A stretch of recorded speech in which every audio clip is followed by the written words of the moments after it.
Hi everyone, how are you doing? Today's video is going to be in a way a follow-up to our brief discussion of naps from last week, but we'll do it through the lens of discussing different types of claims we make when we make an argument and the different ways to support those claims so that our audience believes in them, is motivated by them, is influenced by them, in order to achieve your overall purpose of your essay. So today we're going to talk about types of claims and what we'll call modes of discourse. We could think of these as kind of the meat, the muscle, the fat of a body, where last week we talked about the rhetorical situation, knowing audience, knowing problem, knowing purpose, and that could be thought of as the kind of skeleton or the bones of a body that holds it all together, that it's the core of it, but now we're going to add some on top of it to kind of flesh out the human body. So that's my running metaphor for the day, but let's get into these different types of claims we make when we make an argument and the types of discourse we have to support them. We're going to walk through a list. This list I've actually included in the link to the module, so you can have access to this and look at it at the same time as I look at it with you, and always return to it later as well, because this is, again, foundation for argumentative writing. It's how to develop a claim. We really are using this throughout the essay. We're using this in the problem-making section of the essay because you are making an argument about a problem and you're trying to prove that there is a problem that needs to be addressed. So of course you're going to make claims and you're going to need to make those claims convincing. Then when you get to what you'll call the solution or your response to the problem, you're going to make claims, you're going to make an argument and support those so that your audience believes you, trusts you, and is influenced by you to change their mind and their behavior. So then after we discuss that, we're going to look briefly at a couple paragraphs from the NAPS essay from Barbara Holland to see what type of claims she's making in that essay and also how she develops those claims. So I'm going to leave the video of me off to go to my screen.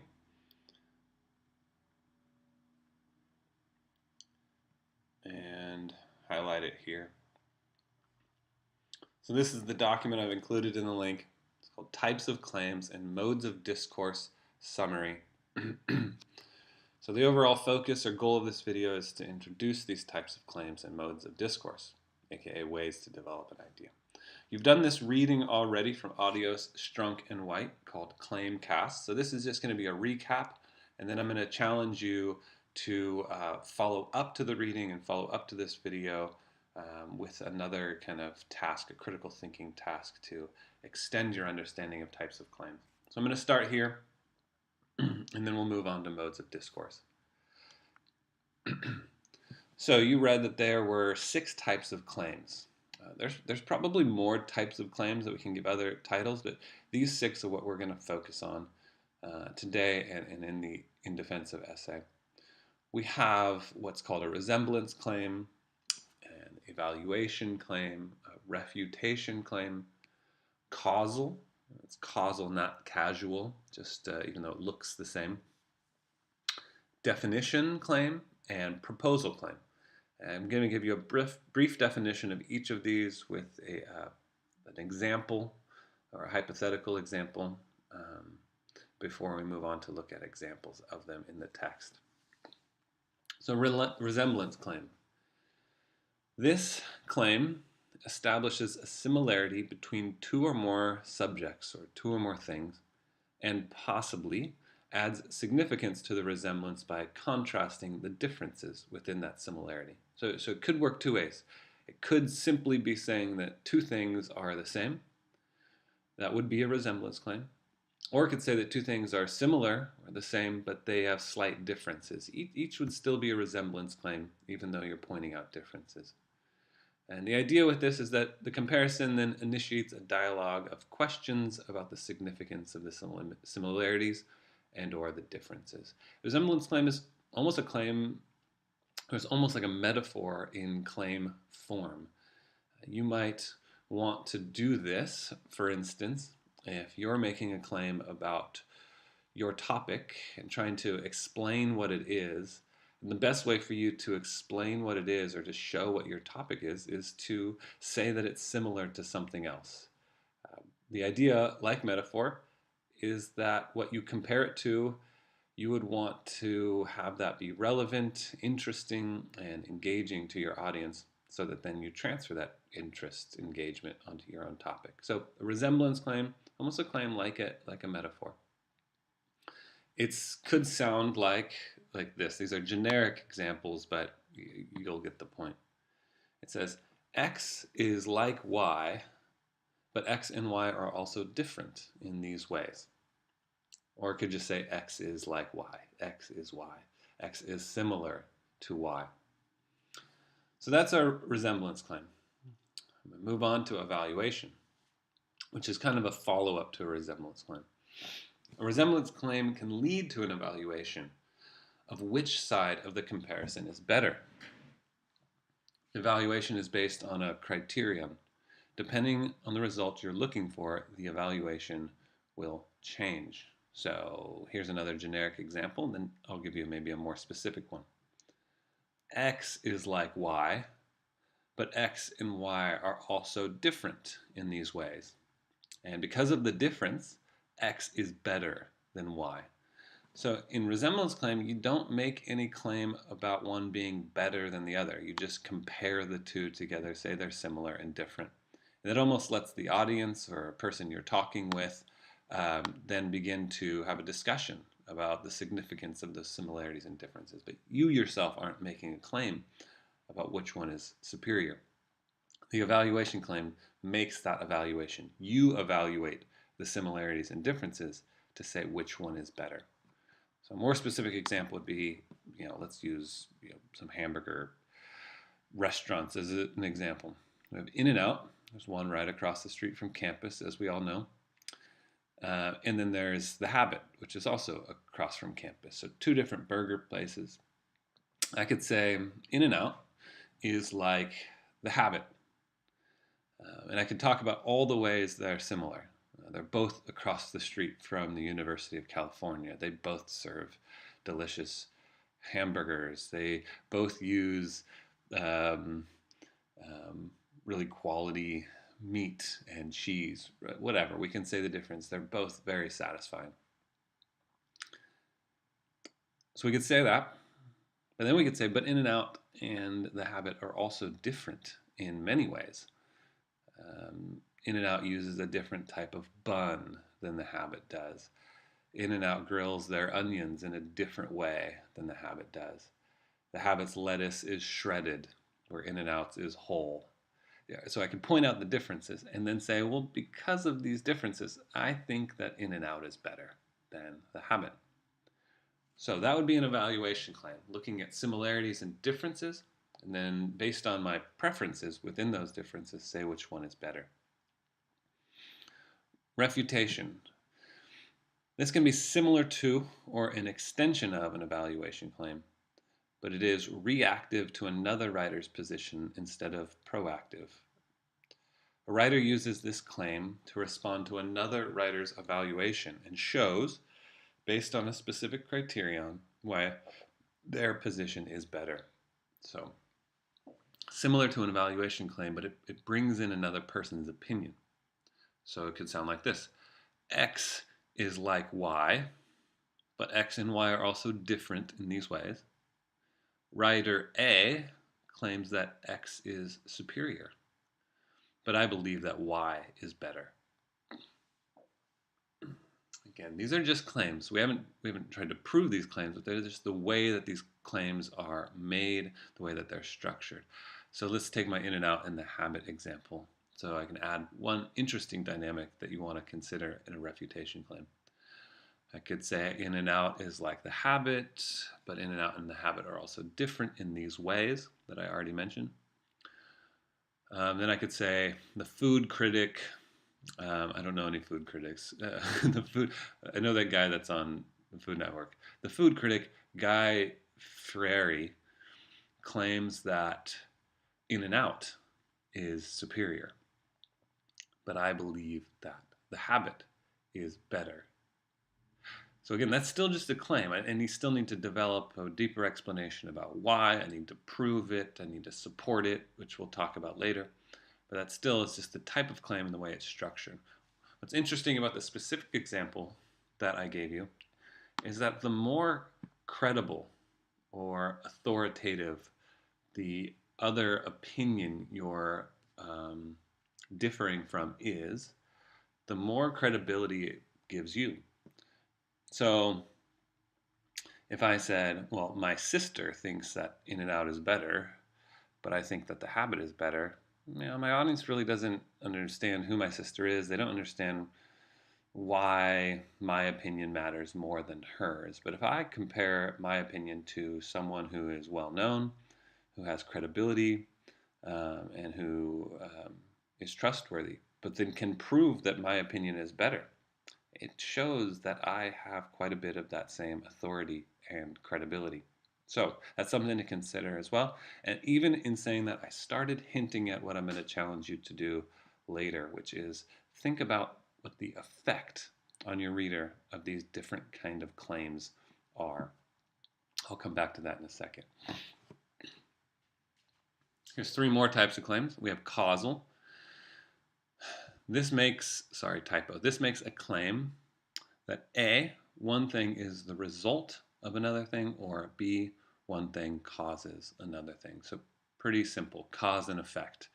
This causes this. This is the result of this. Doing this will cause this to happen. And you see those general examples there. Y is the result of X. X has caused Y, etc. Definition. This takes a unique stance on the definition of a term, idea, etc., not the dictionary or typically accepted definition of the term, idea, etc.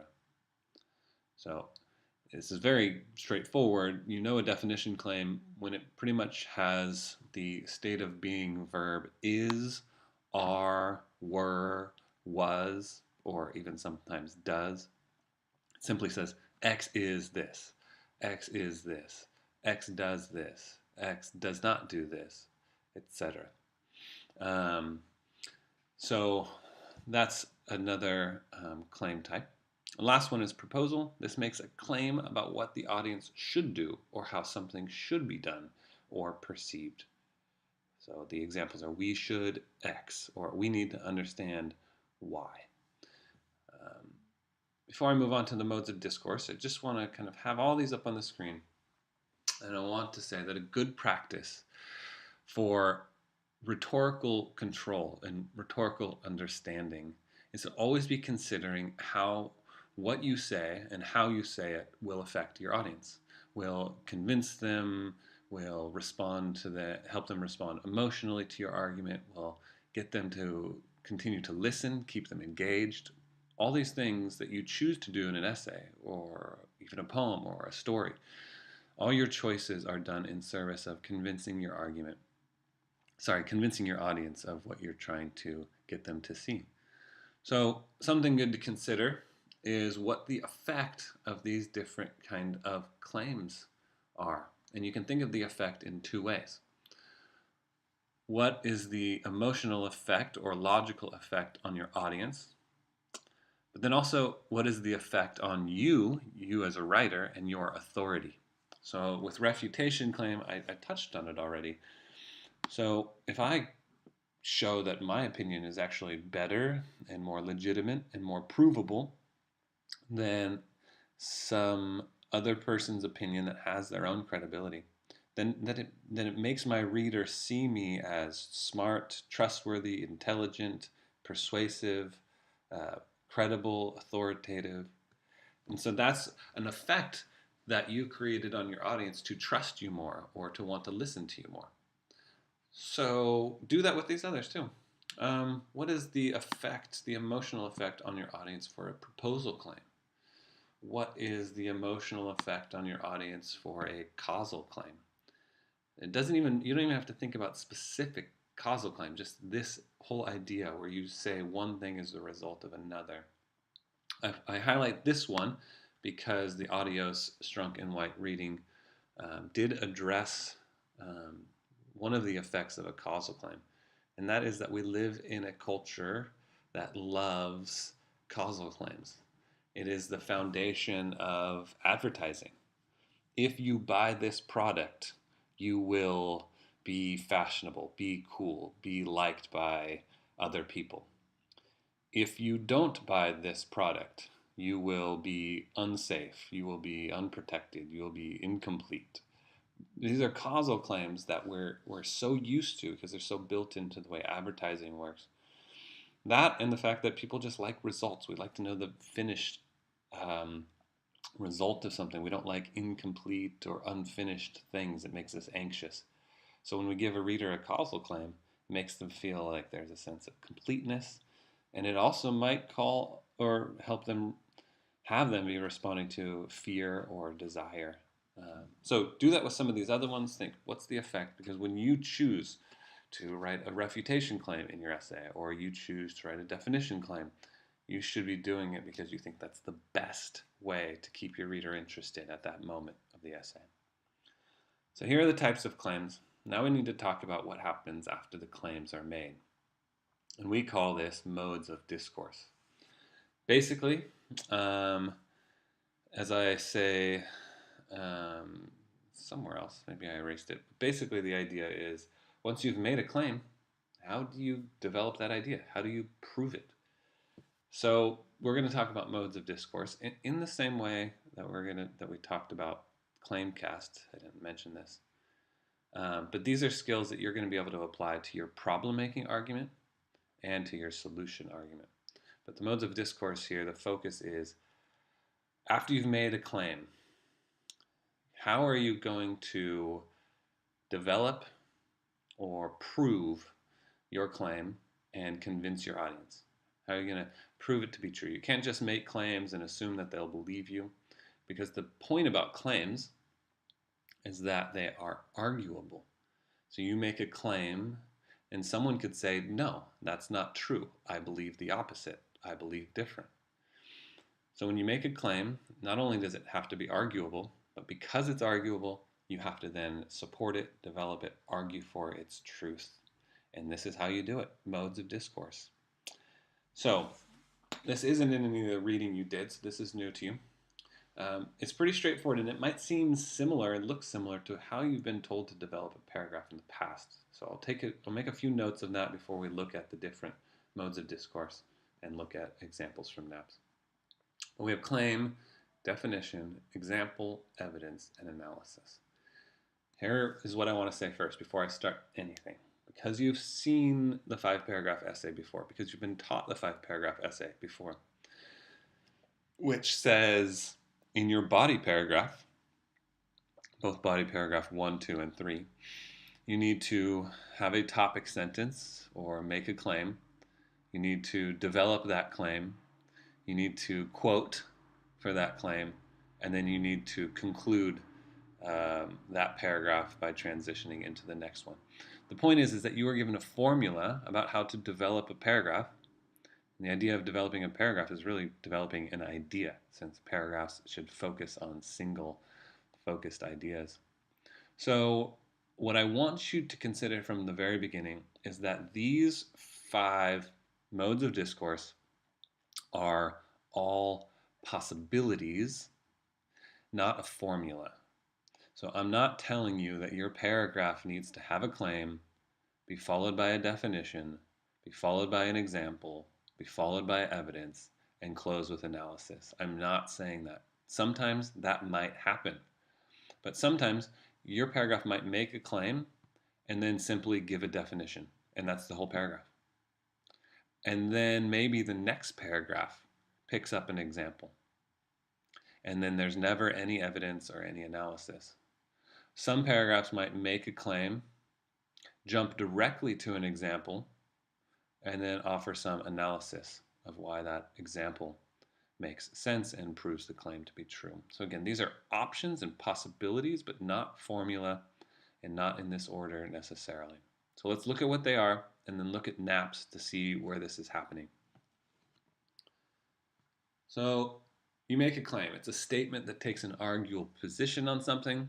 Basically, it's not summary, but a statement or a position that someone could disagree with.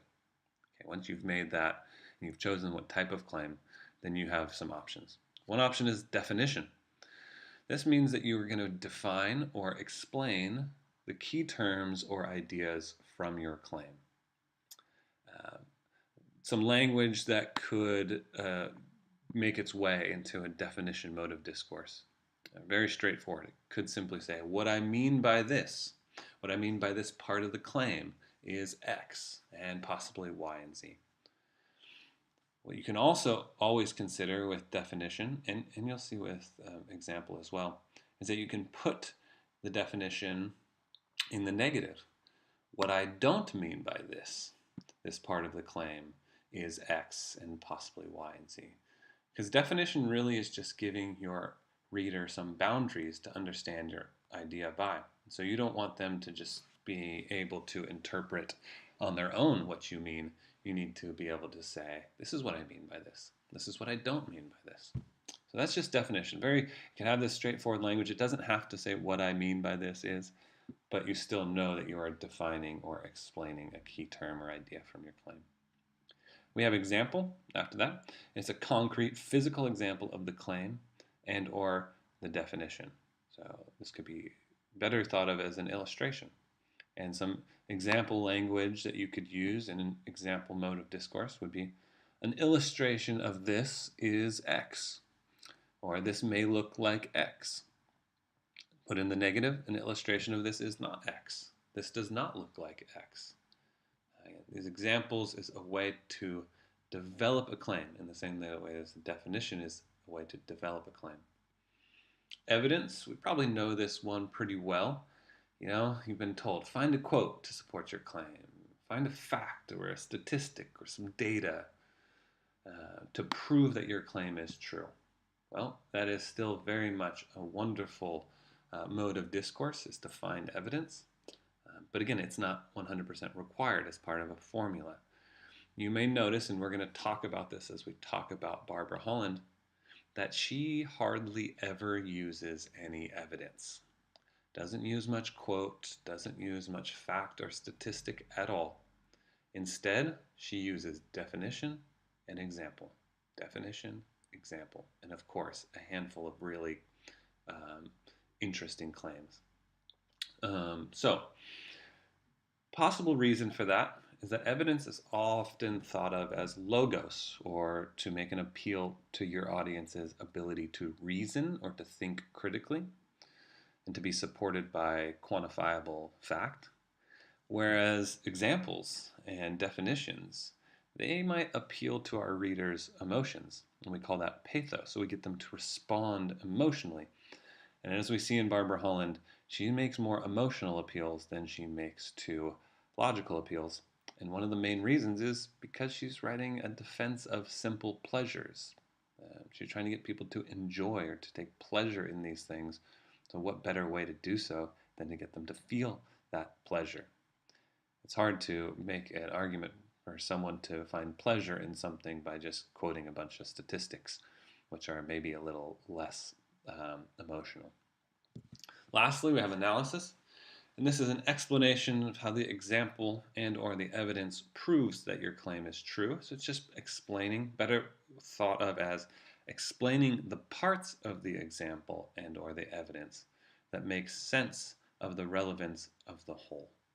So just because you choose a quote or a fact doesn't mean that it will be automatically obvious to the reader that that quote or fact proves your claim to be true. Just because you give an illustration doesn't mean that your audience will automatically know, oh yeah, I see how that illustration proves the claim. No, you're going to have to explain it to them. You're going to have to focus on parts of the evidence or parts of the example to say how it makes sense, how it's relevant to the evidence or example as a whole.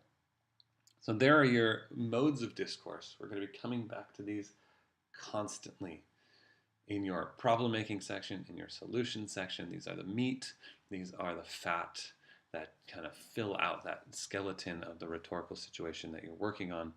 And it's all to the service of being persuasive, to proving to your audience that not only your overall purpose of the essay is true and should be believed and listened to, but also the individual claims you make to make that purpose known are true, believable, convincing, and so on and so forth. So let's look quickly at naps and then we'll end with the video. And we'll be revisiting these in many of the Holland essays moving forward. Okay, I'm going to get out of here, and I'm just going to pull up naps. I'm going to start here on the first page. I'm going to look at one paragraph from the problem-making section, and then I'm going to look at one paragraph from the solution section to look at these modes of discourse. And the first one I'm going to look at is right here. So this is the fourth paragraph of the essay, when she really gets into her problem that her audience has with napping. And she simply says, napping is too luxurious, too sybaritic, too unproductive, and it's free. So that's a complete independent clause. It's a complete sentence that ends with a semicolon there.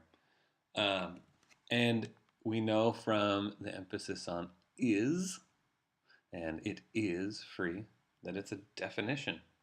She's defining this problem that her audience has with napping. They think it's too luxurious, they think it's too unproductive and sybaritic, and they think it's free. And there's a problem with that. So here we have a definition claim. So she's made her definition claim. Now what's she going to do with it? Well, she introduces in the definition claim that napping is free. And that might seem like a vague statement. Right? What's wrong with napping being free? So she decides that she needs to explain or define that idea of napping being free further. So she follows up the claim with a definition.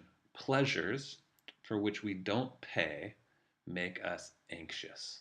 So she defines the problem further. She defines that idea of napping being free further, because we don't have to pay for it, and because it's pleasurable, it makes us anxious.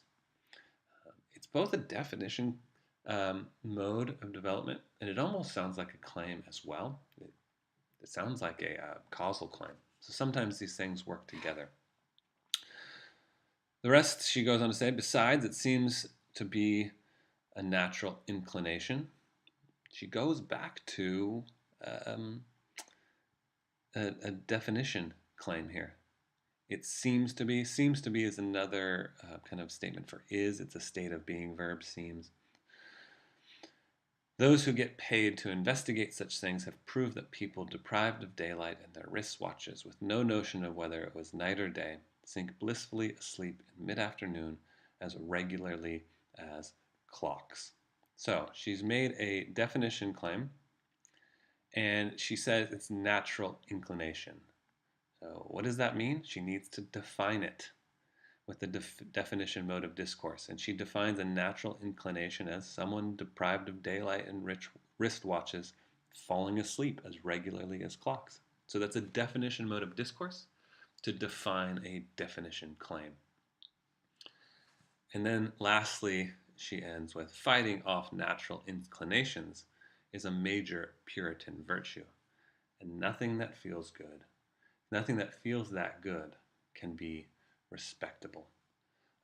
So here we have what looks like an example, because she brings up a Puritan virtue.